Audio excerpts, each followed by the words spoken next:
କିଛି ଦିନ ଧରି ଗୋଟିଏ ମା ଚଢ଼େଇର ଦେହ ବହୁତ ଖରାପ ଥିଲା। ତାର ତିନି ଝିଅ ତା ପାଖରେ ଥିଲେ।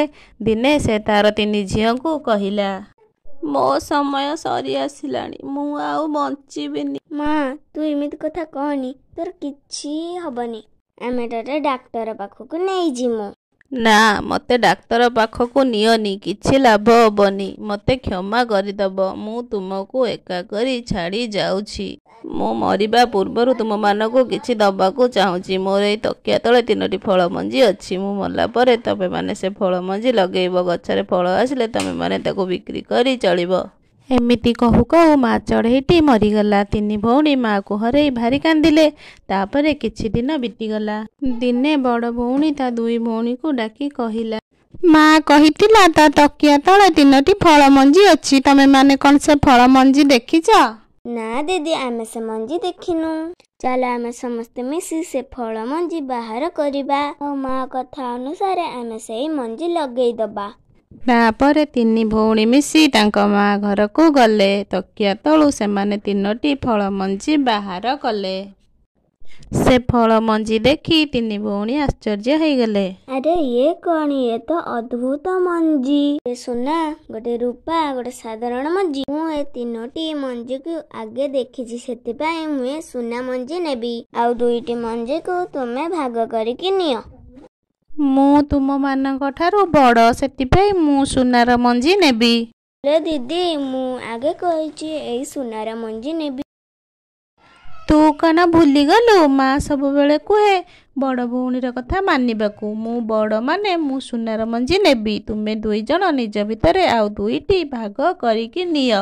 ତେବେ ଠିକ୍ ଅଛି, ମୁଁ ଏ ରୂପାର ମଞ୍ଜି ନେମି। ତୁ ଆମ ସମସ୍ତଙ୍କ ଠାରୁ ସାନ, ତୁ ଏ ସାଧାରଣ ମଞ୍ଜି ନେ। ତୁ କିଛି କହିବୁ?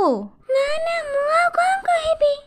ତମେମାନେ ବଡ଼, ତମେମାନେ ଯାହା ଦବ ମୁଁ ସେଥିରେ ଖୁସି। ଏହିପରି କଥା ହେଇ ତିନି ଭଉଣୀ 3ଟି ଫଳ ମଞ୍ଜି ଭାଗ କରି ନେଇଗଲେ। ଆଉ ନିଜ ନିଜ ବଗିଚାରେ ସେଇ ମଞ୍ଜିକୁ ଲଗେଇ ଦେଲେ। ଦେଖୁ ଦେଖୁ ଏହିପରି ଭାବରେ କିଛି ଦିନ ବିତିଗଲା। 3ଟି ମଞ୍ଜିରୁ 3ଟି ଗଛ ବାହାରି ବଡ଼ ହୋଇଗଲା। ଆରେ ବାଃ, ମୋ ଗଛଟି କେତେ ବଡ଼ ହେଇଛି। ମୋ ଗଛରେ ଅନେକ ଫୁଲ ବି ଧରିଛି। ଏବେ ମୁଁ ଯାଇ ଦେଖେ ମୋ 2 ଭଉଣୀଙ୍କ ଗଛ କେମିତି ହେଇଛି। ଆରେ ଦିଦି, ତୁ ଏଠି ମୋ ପାଖରେ କ'ଣ କାମ ଥିଲା କି? ହଁ, ମୁଁ ତ ଗଛ ଦେଖିବାକୁ ଆସିଥିଲି। କେତେ ବଡ଼ ହେଲାଣି ତୋ ଗଛ? ହଁ ଦିଦି, ମୋ ଗଛ ବି ବଡ଼ ହେଲାଣି। ହେଲେ ତୋ ଗଛ ତ ମୋ ଗଛଠୁ ବଡ଼। କେତେ ଫୁଲ ଧରିଛି ତୋ ଗଛରେ। ତୁ କେବେ ଯାଇଥିଲୁ ମୋ ଘରକୁ? ଆଉ କେତେବେଳେ ଦେଖିଲୁ ମୋ ଗଛକୁ? ଏଇ ଗତକାଲି ମୁଁ ତୋ ଘରକୁ ଯାଇଥିଲି, ତୁ ଘରେ ନଥିଲୁ। ସେଥିପାଇଁ ମୁଁ ତୋ ସହିତ ଦେଖା ନ କରି ପଳେଇ ଆସିଲି। ତୁ ମୋ ଗଛ ଦେଖିବୁ ତ ଆମ ସାଥିରେ। ମୁଁ ତୋତେ ଗଛ ଦେଖେଇ ଦେବି। ହଁ, ତୋ ଗଛ ବି ବହୁତ ବଡ଼ ହେଇଛି। ଏବେ ଚାଲ ଆମ ସାନ ଭଉଣୀ ଘରକୁ ଯିବା, ଆଉ ଦେଖିବା ତା ଗଛ କେତେ ବଡ଼ ହେଇଛି।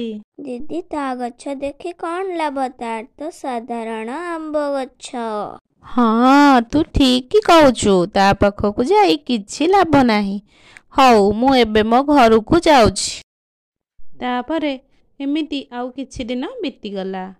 ସୁନାର ମଞ୍ଜିରୁ ବାହାରିଥିବା ଗଛରେ ସୁନାର ଆମ୍ବ ଫଳିଲା। ରୂପା ମଞ୍ଜିରୁ ବାହାରିଥିବା ଗଛରେ ରୂପା ଆମ୍ବ ଫଳିଲା। ସବା ସାନ ଭଉଣୀ ନେଇଥିବା ମଞ୍ଜିରୁ ସାଧାରଣ ଗଛ ବାହାରି ସେଥିରେ ସାଧାରଣ ଆମ୍ବ ଫଳିଲା। ମୋ ଗଛରେ ତ କେତେ ରୂପା ଆମ୍ବ ଫଳିଛି। ଏବେ ମୁଁ ଏଇ ରୂପା ଆମ୍ବ ବିକି ଧନୀ ହେଇଯିବି। ଏହେ, ମୋ ପାଖରେ ଯଦି ସେ ସୁନା ମଞ୍ଜି ଥାନ୍ତା, ମୁଁ ଆଜି ସୁନା ଆମ୍ବ ପାଇଥାନ୍ତି। ତାହେଲେ ତ ମୁଁ ଆହୁରି ଧନୀ ହେଇଥାନ୍ତି। ସେ ବଡ଼ ଦିଦି ପାଇଁ ମୁଁ ସୁନା ମଞ୍ଜି ପାଇପାରିଲିନି। ମୁଁ ଏ କ'ଣ ଦେଖୁଛି? ମୋ ଗଛରେ ସୁନା ଆମ୍ବ ଫଳିଛି। ହେ ଭଗବାନ, ଏବେ ମୁଁ ଏ ସବୁ ସୁନା ଆମ୍ବ ବିକ୍ରି କରିବି। ବହୁତ ଧନ ପାଇବି। ମୁଁ ଏ ଜଙ୍ଗଲର ରାଣୀ ହେଇ ସମସ୍ତଙ୍କ ଉପରେ ହୁକୁମ କରିବି। ଆରେ ବାଃ, ମୋ ଗଛରେ ତ ବହୁତ ଫଳ ହେଇଛି। ଏସବୁ ମୁଁ ବିକ୍ରି ନ କରି ସବୁ ଚଢ଼େଇ ମାନଙ୍କୁ ଖାଇବାକୁ ଦେବି। ମୋ ଜଙ୍ଗଲରେ ଅନେକ ଭୋକିଲା ଚଢ଼େଇ ରହୁଛନ୍ତି। ମୁଁ ଏମାନଙ୍କୁ ଫଳ ଖାଇବାକୁ ଦେଇ ସାହାଯ୍ୟ କରିବି। ତାପରେ ସେ ଦୁଇ ଭଉଣୀ ସୁନା ଆମ୍ବ ରୂପା ଆମ୍ବ ବିକ୍ରି କରି ଅନେକ ଧନୀ ହେଇଗଲେ। ସେମାନେ ଯେତିକି ଧନୀ ହେଉଥିଲେ ସେତିକି ଗର୍ବୀ ଆଉ ଅହଙ୍କାରୀ ପାଲଟି ଯାଇଥିଲେ। ସେମାନେ ନିଜ ନିଜ ପାଇଁ ବଡ଼ ବଡ଼ ଘର କିଣି ସେହି ଘରେ ରହିଲେ। ସେପଟେ ସବା ସାନ ଭଉଣୀ ସମସ୍ତଙ୍କୁ ତା ଆମ୍ବ ମାଗଣାରେ ଖାଇବାକୁ ଦେଉଥିଲା ଆଉ ଅନେକ ଗରିବ ଚଢ଼େଇଙ୍କୁ ସାହାଯ୍ୟ ବି କରୁଥିଲା। ଏହିଭଳି ଭାବରେ ଆହୁରି କିଛି ଦିନ ବିତିଗଲା। ଦିନେ ଏକ ରୋଗିଣା ବୁଢ଼ୀ ଚଢ଼େଇ ବଡ଼ ଭଉଣୀର ପାଖକୁ ଯାଇ କହିଲା, ଆରେ ଝିଅ, ତୋ ଗଛରେ ତ ସୁନା ଆମ୍ବ ଫଳିଛି, ମୋତେ 2ଟି ସୁନା ଆମ୍ବ ଦେ। ଅନେକ ଦିନରୁ ମୁଁ କିଛି ଖାଇବା ଖାଇନି। ମୋତେ ଏସବୁ କଥା କାହିଁକି କହୁଛ? ମୁଁ କ'ଣ କରିବି? ତୁ ମୋତେ 2ଟି ସୁନା ଆମ୍ବ ଦେଲେ ମୁଁ ସେସବୁ ବିକ୍ରି କରି କିଛି ଭଲ ଖାଇବା କିଣି ଖାଇପାରନ୍ତି। ନା, ମୁଁ ମୋ ଗଛର ସୁନା ଆମ୍ବ କାହାକୁ ବି ମାଗଣାରେ ଦିଏନି। କୁଆଡ଼ୁ ଆସିଗଲା ମୋତେ ସୁନା ଆମ୍ବ ମାଗିଲା। ଭଲରେ ଏଠୁ ଯାଉଛୁ ନା ଦେଖିବୁ ଏଇନା? ହଉ ହଉ ଥାଉ ମା, ମୁଁ ଏବେ ଚାଲି ଯାଉଛି ଏଠୁ। ତାପରେ ସେ ରୋଗିଣା ଚଢ଼େଇ ସେ ମଝିଆ ଭଉଣୀ ପାଖକୁ ଗଲା। ଆରେ ଝିଅ, ମୁଁ ଅନେକ ଦିନରୁ ଭାରି ଭୋକିଲା ଅଛି, ଖାଇନି। ତୋ ଗଛରେ ତ ରୂପା ଆମ୍ବ ଫଳିଛି, ମୋତେ 2ଟି ରୂପା ଆମ୍ବ ଦେ। ମୁଁ ସେସବୁ ବିକ୍ରି କରି କିଛି ଖାଇବା ଆଉ ଔଷଧ କିଣନ୍ତି। ଏ ବୁଢ଼ୀ, ମୋ ଗଛ ଉପରେ ନଜର ପକାନି। କେତେ କଷ୍ଟ କରି ମୁଁ ଏ ଗଛ ବଡ଼ କରିଛି। ରାତିଦିନ ମୁଁ ମୋ ଆମ୍ବକୁ ଜଗିଛି, ଆଉ ତୁ ଚାଲି ଆସି ମୋତେ ମାଗଣାରେ ରୂପା ଆମ୍ବ ମାଗୁଛୁ।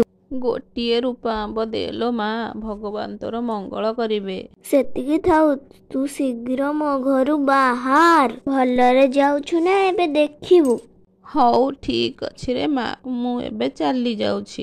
ତାପରେ ସେ ରୋଗିଣା ବୁଢ଼ୀ ଚଢ଼େଇ ସବା ସାନ ଭଉଣୀ ପାଖକୁ ଗଲା। ଘରେ କିଏ ଅଛ କି? ହଁ ବୁଢ଼ୀ ମା, କୁହ। ବଡ଼ କାମ ଥିଲା ତମର? ଝିଅରେ, ମୋତେ ଭାରି ଭୋକ ଲାଗୁଛି, କିଛି ଖାଇବାକୁ ଦେଇପାରିବୁ? ହଁ ହଁ, କାହିଁକି ନୁହଁ। ବୁଢ଼ୀ ମା, ତମେ ଆମ୍ବ ଖାଇବ? ଗଛରେ ବହୁତ ଆମ୍ବ ଫଳିଛି। ହଁ ହଁ, ବହୁ ଦିନରୁ ମୁଁ ଆମ୍ବ ଖାଇନି, ଦେ ମୋତେ କିଛି ଆମ୍ବ ଦେ। ସେ ସାନ ଭଉଣୀଟି ଅନେକ କିଛି ଆମ୍ବ ଆଣି ବୁଢ଼ୀ ଚଢ଼େଇଟିକୁ ଦେଲା। ବୁଢ଼ୀ ଚଢ଼େଇ ଖୁସି ହୋଇ ନିଜ ପ୍ରକୃତ ରୂପକୁ ଫେରି ଆସିଲା। ପ୍ରକୃତରେ ସିଏ ଗୋଟିଏ ଚଢ଼େଇ ପରି ଥିଲା। ଆରେ ତମେ କିଏ?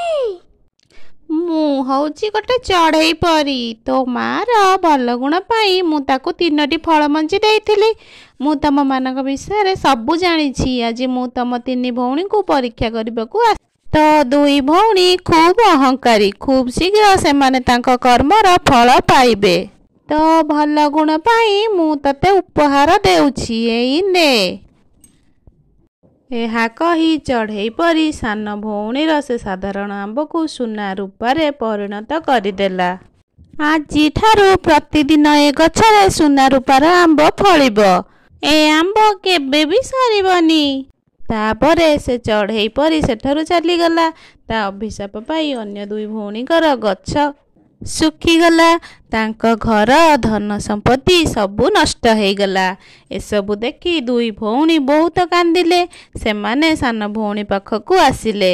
ସାନ ଭଉଣୀ ପାଖରୁ ସବୁ କଥା ଶୁଣି ସେମାନେ ନିଜର ଭୁଲ ବୁଝିପାରିଲେ। ହେ ଭଗବାନ, ଆମେ ଏସବୁ କ'ଣ କରିଦେଲୁ? ଚଢ଼େଇ ପରୀକୁ ଆମେ ଚିହ୍ନି ନ ପାରି ତା ସହିତ ଆମେ ବହୁତ ଖରାପ ବ୍ୟବହାର କରିଛୁ। ଆମେ ଏବେ ଚଢ଼େଇ ପରୀକୁ କେମିତି କ୍ଷମା ମାଗିବୁ? ଆମେ ଏବେ କ'ଣ କରିବୁ? ତମେ ନିଜର ଭୁଲ ବୁଝିପାରି ଅନୁତାପ କଲେ ଚଢ଼େଇ ପରି ତୁମମାନଙ୍କୁ କ୍ଷମା କରିଦେବ। ତୁମେମାନେ ସେଥିପାଇଁ ଜମା ବି ଚିନ୍ତା କରନି। ତୁମେମାନେ ମୋ ଘରେ ରହିପାରିବ। ଆରେ ଭଉଣୀ, ତୋ ଗଛ ତ ବହୁତ ସୁନ୍ଦର ହେଇଛି। ନା ନା, ଏ ଗଛ ମୋର ନୁହଁ, ଆମ 3 ଜଣଙ୍କର। ତମର ଯେବେ ବି ଦରକାର ହବ ଗଛରେ ସୁନା ଆମ୍ବ ରୂପା ଆମ୍ବ ନେଇପାରିବ। 2 ଭଉଣୀ ନିଜର ଭୁଲ ବୁଝିପାରି ସେମାନେ ମିଳିମିଶି ଗୋଟେ ଘରେ ରହିଲେ। 2 ଭଉଣୀ ଭଲ ହେଇଗଲେ। ନିଜ ସାନ ଭଉଣୀ ସହ ମିଶି ଗରିବ ଦୁଃଖୀ ଚଢ଼େଇମାନଙ୍କୁ ସାହାଯ୍ୟ କଲେ।